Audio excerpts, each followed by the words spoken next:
ಎಲ್ಲರಿಗೂ ನಮಸ್ಕಾರ ವೀಕ್ಷಕರೇ, welcome back to my channel. ನಾನು ಅನುಶ್ರೀ. ಇವತ್ತಿನ ದಿನ ನಿಮ್ಗೆ ಅಗದಿ ಮಸ್ತ್ ಹಂಗೆ ಭಾರಿ ಸಿಂಪಲ್ ಆಗಿರೋವಂಥ ಒಂದು ರೈಸ್ ಐಟಮ್ನ ತೋರಿಸ್ಕೊಡಕತ್ತೀನಿ ನೋಡ್ರಿ. ನಿಮ್ಗೆ ಒಂದೇ ಥರ ರೈಸನ್ನು ಮಾಡ್ಕೊಂಡು ತಿಂದು ಬೇಜಾರಾಗಿದ್ದರೆ ಮರಿದೆ ಈ ಪಾಲಕ್ ಕಿಚಡಿನ ಒಂದ್ಸರಿ ಮನ್ಯಾಗ ಟ್ರೈ ಮಾಡಿ ನೋಡ್ರಿ, ಭಾರಿ ಮಸ್ತ್ ಅದ. ಹಂಗೆ ಯಾರೆಲ್ಲ ನೀವು ನಮ್ಮ ಚಾನಲ್ನ ಸಬ್ಸ್ಕ್ರೈಬ್ ಮಾಡ್ಕೊಂಡಿಲ್ಲ ಪ್ಲೀಸ್ ದಯವಿಟ್ಟು ಸಬ್ಸ್ಕ್ರೈಬ್ ಮಾಡ್ಕೊಳ್ರಿ. ಹಂಗೆ ಒಂದು ಬೆಲ್ ಬಟನ್ ಮೇಲೆ ಕ್ಲಿಕ್ ಮಾಡಿ ಒಂದು ಲೈಕ್ ಮಾಡಿರಿ. ಬನ್ರಿ ಇವತ್ತಿನ ವಿಡಿಯೋ ನಾವು ಸ್ಟಾರ್ಟ್ ಮಾಡೋಣಂತ. ಸೊ ಮೊದಲೇದಾಗಿ ನಾನಿಲ್ಲಿ 1 ಕಪ್ನಷ್ಟು ಬಾಸುಮತಿ ರೈಸನ್ನು ತೊಗೊಂಡಿದ್ದೀನಿ. ಅದಕ್ಕೆ ಅರ್ಧ ಕಪ್ಗಿಂತ ಇನ್ನೂ ಸ್ವಲ್ಪ ಕಡಿಮೆಯಷ್ಟು ನಾನು ಹೆಸರುಬೇಳೆನ ಹಾಕ್ಕೊಳತ್ತೀನಿ. ಸೊ ಒಂದು ಚಂದಾಗ ಒಂದು 2 ಬಾರಿ ತೊಳ್ಕೊಂಡು ಆದಮೇಲೆ ಇದಕ್ಕೆ ನಾನು 2.5 ಕಪ್ನಷ್ಟು ನಾನು ನೀರನ್ನು ಹಾಕ್ಕೊಳಕತ್ತೀನಿ ನೋಡ್ರಿ. ಸೊ ಇದು ಮೆತ್ತಗೆ ರೈಸ್ ಆಗಬೇಕಲ್ಲ, ಸೊ ಹಾಗಾಗಿ ಸ್ವಲ್ಪ ನೀರನ್ನು ಜಾಸ್ತಿ ಇಟ್ಕೊಳಕತ್ತೀನಿ. ಇವಾಗ ಇದಿಷ್ಟು ನೀರು ಹಾಕ್ಕೊಂಡು ಆದಮೇಲೆ ನಾನು ಇದಕ್ಕೆ 1 ಚಮಚದಷ್ಟು ಅರಿಶಿನ ಪುಡಿ ಹಾಕ್ಕೊಂಡು ಸ್ವಲ್ಪ ರುಚಿಗೆ ತಕ್ಕಷ್ಟು ಉಪ್ಪನ್ನು ಹಾಕ್ಕೊಂಡು ಲಿಡ್ನ ಕ್ಲೋಸ್ ಮಾಡಿ ಒಂದು 3 ವಿಸಲ್ನ ಹೊಡೆಸ್ಕೋರಿ.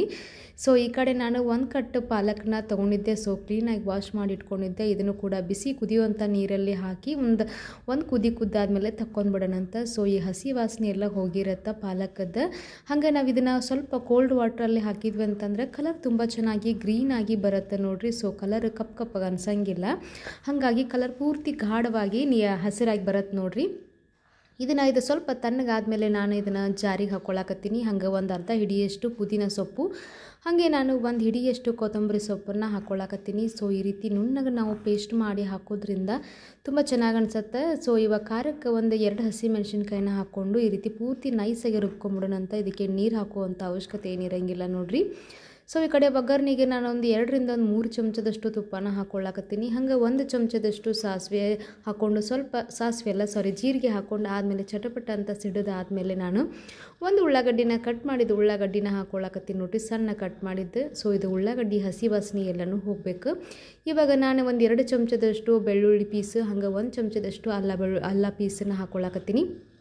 ಶುಂಠಿ ಬೆಳ್ಳುಳ್ಳಿನ ಚೆಂದಾಗೆ ಸಣ್ಣ ಕಟ್ ಮಾಡಿ ಹಾಕ್ಕೊಂಡ್ವಿ ಅಂತಂದ್ರೆ ಮಧ್ಯೆ ತಿನ್ನುವಾಗ ಬಾಯಲ್ಲಿ ಒಂದೊಂದಾಗಿ ಸಿಗತ್ತೆ ನೋಡ್ರಿ. ಸೊ ತುಂಬ ಚೆನ್ನಾಗಿ ಅನಿಸುತ್ತೆ. ಹಾಗೆ ಒಂದು ಟೊಮೆಟೊ ಕಟ್ ಮಾಡಿದ್ದು ಹಾಕ್ಕೊಂಡ್ಬಿಟ್ಟು ಸ್ವಲ್ಪ ಕೈ ಆಡಿಸ್ಕೊಂಡು ಇವಾಗ ನಾವು ರುಬ್ಬಿ ಇಟ್ಕೊಂಡಿದ್ವಿ ನೋಡ್ರಿ. ಸೊ ಪೇಸ್ಟನ್ನ ಅದರೊಳಗಡೆ ಹಾಕ್ಕೊಂಡ್ಬಿಟ್ಟು ಸ್ವಲ್ಪ ನಾವು ಇದನ್ನು ಹಸಿ ವಾಸನೆ ಹೋಗೋವರೆಗೂ ಸ್ವಲ್ಪ ಬೇಯಿಸ್ಕೊಳ್ಬೇಕಾಗತ್ತೆ. ಹಂಗೆ ಮಸಾಲೆಗೆ ನಾನು ಒಂದು 2 ಚಮಚದಷ್ಟು ಹವಿಜ್ ಪುಡಿ ಹಾಕ್ಕೊಳಕತ್ತೀನಿ. ಹಾಗೆ 1 ಚಮಚದಷ್ಟು ಗರಂ ಮಸಾಲೆ, 1 ಚಮಚದಷ್ಟು ಜೀರಿಗೆ ಪುಡಿ ಹಾಕ್ಕೊಳಕತ್ತೀನಿ ನೋಡ್ರಿ.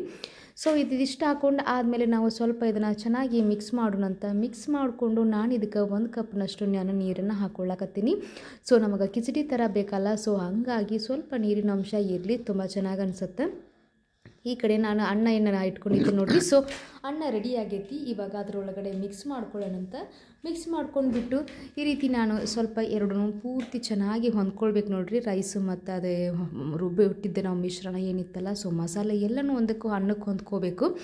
ಇವಾಗ ಚೆನ್ನಾಗಿ ಮಿಕ್ಸ್ ಆಗಿ ಇಟ್ಟೈತಿ. ಇವಾಗ ಒಗ್ಗರಣೆಗೆ ಅದಕ್ಕೆ ಮೇಲ್ಗಡೆ ಒಂದು 2 ರಿಂದ 3 ಚಮಚದಷ್ಟು ತುಪ್ಪನ ಒಗ್ಗರಣೆಗೆ ಹಾಕ್ಕೊಳತ್ತೀನಿ.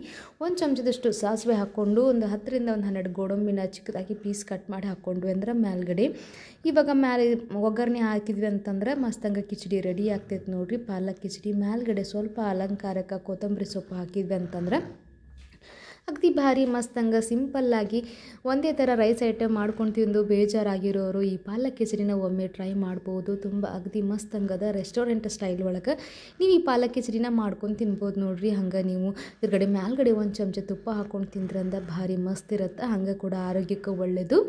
ಸೊ ನೋಡಿದ್ರಲ್ಲ, ಇವತ್ತಿನ ದಿನ ನಾನು ನಿಮ್ಗೆ ಪಾಲಕ್ ಕಿಚಡಿನ ಯಾವ ರೀತಿ ಮಾಡೋದಂತ ತೋರಿಸ್ಕೊಟ್ಟೇನಿ. ಸೊ ಮತ್ತೆ ತಡ ಮಾಡ್ತೀರಿ ನೀವು ಈ ಪಾಲಕ್ ಕಿಚಡಿನ ಮನ್ಯಾಗ ಟ್ರೈ ಮಾಡಿರಿ. ಹಂಗೆ ನೀವು ನಮ್ಮ ಚಾನಲ್ನ ಸಬ್ಸ್ಕ್ರೈಬ್ ಮಾಡ್ಕೋದು ಮರ್ಯಾಕೆ ಹೋಗ್ಬಿಡ್ರಿ. ಮತ್ತೆ ಸಿಗ್ತೀನಂತ್ರಿ. ನಮಸ್ಕಾರ ರೀ.